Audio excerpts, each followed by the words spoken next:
Hi, Shelley, the cannabis nurse here. I'm actually interviewing Jerry, who's an ex-police officer from New New Orleans. Orleans. So New Orleans is a really tough place to be a police officer. A lot of gang and drug activity, correct? Oh yeah. Well, you know what it is? Not really gangs per se, but what it is, you got a lot of drug activity within the city itself, and you've got areas that are separated. You got one area warring with the other. So yes, the war on drugs is actually futile. It's looking back on it when I was a police officer, and that was the other thing too, is I can understand today that you know they need cameras in law enforcement. However, back then, I had a lot more discretion.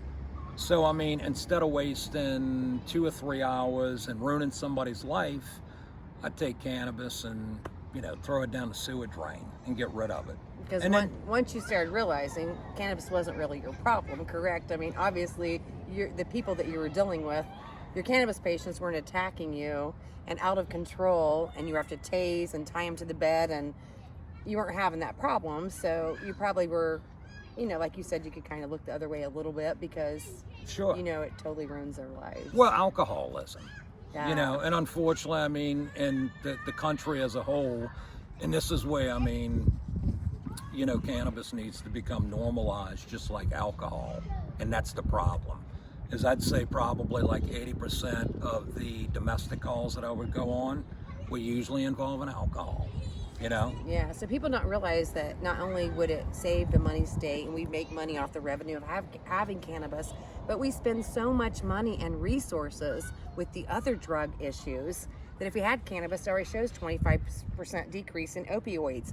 And these are the problems, not the cannabis, correct? I mean, these Correct. people are superhuman, out of their mind, out of control, fighting, kicking, biting, spitting. I've been a nurse, and I can't say probably every nurse I know has been hit, kicked, spit, punched on, cussed out by somebody who's either hallucinating or they're just really mad because we just took away their high. Well, not only that, but I can actually use my own life, is because what a lot of people need to realize is that, piggybacking on what you just said, but when I was going through the opioid withdrawals, which is an SOB, Yeah. is that, it's awful, the hot and cold sweats. And I had choice to say, you know what, I'm going to start a new chapter in my life. And that's what happened with me. But it was the idea of getting over those first couple of months, And those the cannabis hurdles. was a good tool to help with To- those physiological Correct. body aches, night sweats, vomiting, possible seizure activity. The cannabis helped. To keep That helped. And then I got into a routine where I'd start exercising on a regular basis. So here I am. Here we are sitting talking, 70 pounds lighter, and I exercise every day. You look great. Your life must be totally different because of cannabis. Absolutely. Mine too. Thanks for